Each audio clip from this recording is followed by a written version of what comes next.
నమస్తే, welcome to editor analysis. Byreddy Siddharth Reddy అరెస్టుకు రంగం సిద్ధమవుతుందా అంటే అవుననే సమాధానమే సోషల్ మీడియాలో వినిపిస్తుంది. వార్తలు కూడా ఆ రకంగానే వస్తున్నాయి. నిత్యం వివాదాస్పద వ్యాఖ్యలతో చంద్రబాబు లాంటి నేతలను కూడా ఎలా పడితే అలా కామెంట్స్ చేస్తూ రాయలసీమ మాండలికంలో డైలాగులు పేల్చుతూ సోషల్ మీడియాలో స్టార్గా గుర్తింపు తెచ్చుకున్నారు బైరెడ్డి సిద్ధార్థరెడ్డి. మరి ప్రజాస్వామ్యంలో నాయకులు మాట్లాడే మాటలకు ఒక క్రమశిక్షణ ఉండాలి. అలా కాదని నిరాధారమైన ఆరోపణలతో ఎలా పడితే అలా మాట్లాడితే పోలీస్ స్టేషన్ల చుట్టూ తిరగాల్సి ఉంటుంది అన్నది సోషల్ మీడియాలో ట్రోల్స్. ఇప్పుడు బైరెడ్డి సిద్ధార్థరెడ్డి విషయంలో జరుగుతున్నది కూడా అచ్చం ఇలాంటిదే అంటున్నారు. మరి తాజాగా బైరెడ్డి సిద్ధార్థరెడ్డిని కర్నూలు పోలీసులు విచారించారు. అసలు విషయం ఏంటంటే పోలీసులు వేధిస్తున్నారంటూ వైసీపీ యువజన విభాగం కర్నూలు నగర అధ్యక్షుడు బాలు చెయ్యిపై కత్తితో కోసుకుని ఆత్మహత్యా యత్నానికి పాల్పడ్డాడు. మరి ఈ సంఘటనను నిరసిస్తూ మే 14న కలెక్టరేట్ ముందు వైసీపీ శ్రేణులు పెద్ద ఎత్తున నిరసన కార్యక్రమాన్ని చేపట్టారు.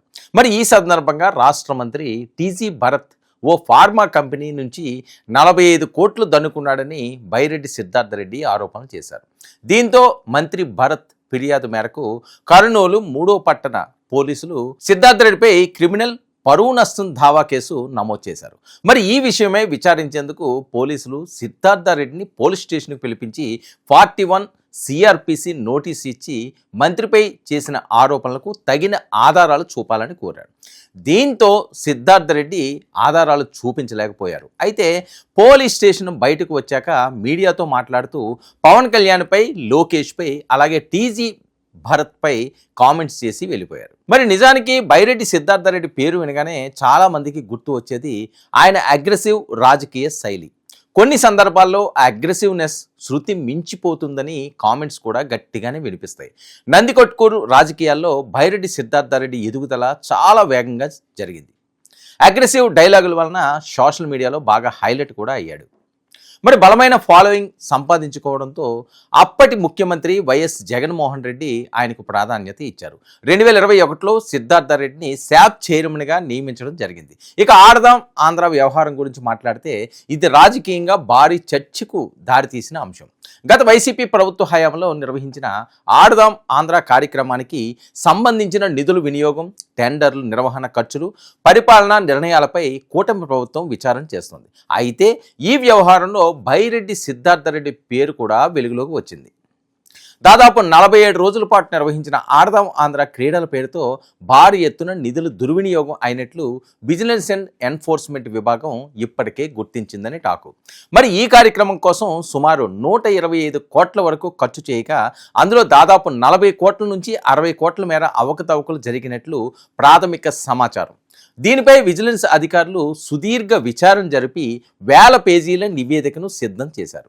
మరి ఈ నివేదికలో మాజీ మంత్రి ఆర్కే రోజా, అప్పటి శాప్ చైర్మన్ బైరెడ్డి సిద్ధార్థరెడ్డి పాత్రపై కీలక ఆధారాలు సేకరిస్తున్నట్లు తెలుస్తోంది. మరి ఈ స్కామ్లో ప్రధానంగా నాసిరకం స్పోర్ట్స్ కిట్లు సరఫరా విజిలెన్స్ దృష్టిని ఆకర్షించింది.